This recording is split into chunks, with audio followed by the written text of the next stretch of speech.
বাংলাদেশ বেতার রাজশাহী। এক্ষুনি শুনবেন স্থানীয় সংবাদ।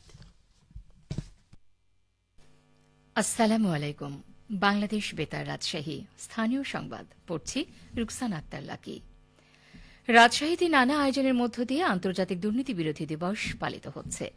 দুর্নীতির বিরুদ্ধে তারুণ্যের একতা গড়বে আগামীর শুদ্ধতা, এই প্রতিপাদ্যকে সামনে রেখে আজ রাজশাহী জেলা পরিষদ মিলনায়তনে দিবসটির উদ্বোধন করেন বিভাগীয় কমিশনার ড আ.ন.ম বজলুর রশিদ।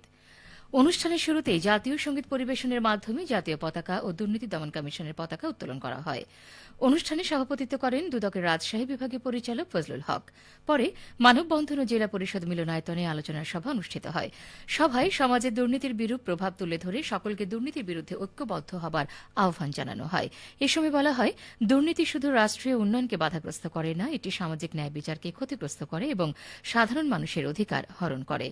এদিকে পবা উপজেলা পরিষদ চত্বরে দিবসটির আনুষ্ঠানিক উদ্বোধন করা হয়। দিবসটির উদ্বোধন ঘোষণা করেন উপজেলা নির্বাহী অফিসার আরাফাত আমান আজিজ। এদিকে নাটোরে আন্তর্জাতিক দুর্নীতি বিরোধী দিবস পালন করা হচ্ছে। এ উপলক্ষে আজ জেলা প্রশাসকের সম্মেলন কক্ষে আলোচনা সভার আয়োজন করা হয়। সভায় বক্তারা বলেন, সকল প্রতিবন্ধকতা পেছনে ফেলে উন্নয়ন ও সমৃদ্ধির পথে এগিয়ে যাচ্ছে দেশ। দেশের এই অগ্রযাত্রাকে অব্যাহত রাখতে দুর্নীতি রোধ করতেই হবে। শুধু আর্থিক অনিয়মে নয়, দায়িত্বে অবহেলাও দুর্নীতি। তাই সবাইকে দুর্নীতির বিরুদ্ধে সোচ্চার হতে হবে। জেলা দুর্নীতি প্রতিরোধ কমিটির সহসভাপতি অ্যাডভোকেট খগেন্দ্রনাথ রায়ের সভাপতিত্বে আলোচনা সভায় প্রধান অতিথি ছিলেন জেলা প্রশাসক আসমা শাহিন। আলোচনা সভার আগে কালেক্টরেট ভবন চত্বরে জাতীয় ও দুর্নীতি বিরোধী পতাকা উত্তোলন করা হয়। শিক্ষার্থী, বিএনসিসি, রোভার সদস্য সহ বিভিন্ন পেশাজীবীদের অংশগ্রহণে শোভাযাত্রা বের করা হয়। পাবনা জেলা তথ্য অফিসের উদ্যোগে গণযোগাযোগ অধিদপ্তরের নিয়মিত প্রচার কর্মসূচির আওতায় পাবনার সাঁথিয়া উপজেলায় নারী সমাবেশ অনুষ্ঠিত হয়েছে।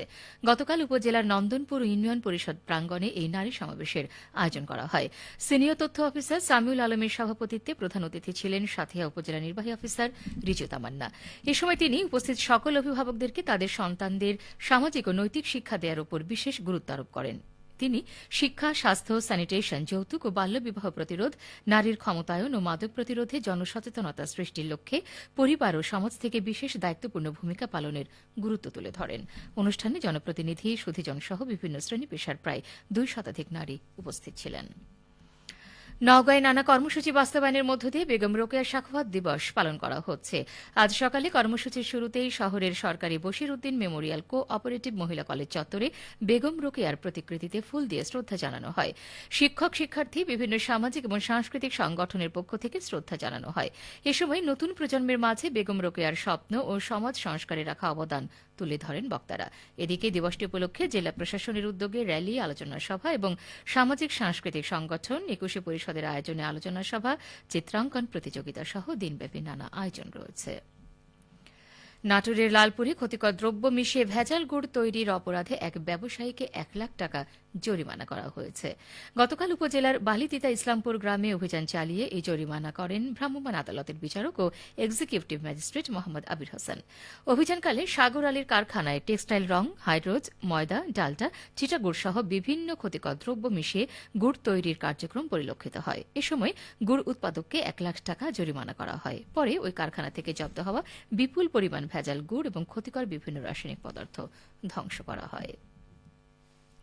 সিরাজগঞ্জের তাড়াশ উপজেলায় রবি মৌসুমে বোরো উপসি ও বোরো হাইব্রিড ধানের উৎপাদন বৃদ্ধির লক্ষ্যে ক্ষুদ্র ও প্রান্তিক কৃষকদের মাঝে বিনামূল্যে বীজ ও সার বিতরণ কার্যক্রমের উদ্বোধন করা হয়েছে। ২০২৫-২৬ অর্থ বছরের কৃষি প্রণোদনা কর্মসূচির আওতায় গতকাল উপজেলা কৃষি অফিস চত্বরে এই বীজ এবং সার বিতরণ করা হয়। অনুষ্ঠানে প্রধান অতিথি থেকে এই বিতরণ কার্যক্রমের উদ্বোধন করেন উপজেলা নির্বাহী কর্মকর্তা নুসরাত জাহান। অনুষ্ঠানে সভাপতিত্ব করেন উপজেলা কৃষি কর্মকর্তা কৃষিবিদ শর্মিষ্ঠা সেনগুপ্তা। সবশেষে আবহাওয়া। আজ দুপুর ১২টায় রাজশাহীতে তাপমাত্রা ছিল ২৪.৪ ডিগ্রি সেলসিয়াস। এ সময় বাতাসে আপেক্ষিক আর্দ্রতার পরিমাণ ছিল ৪৯%।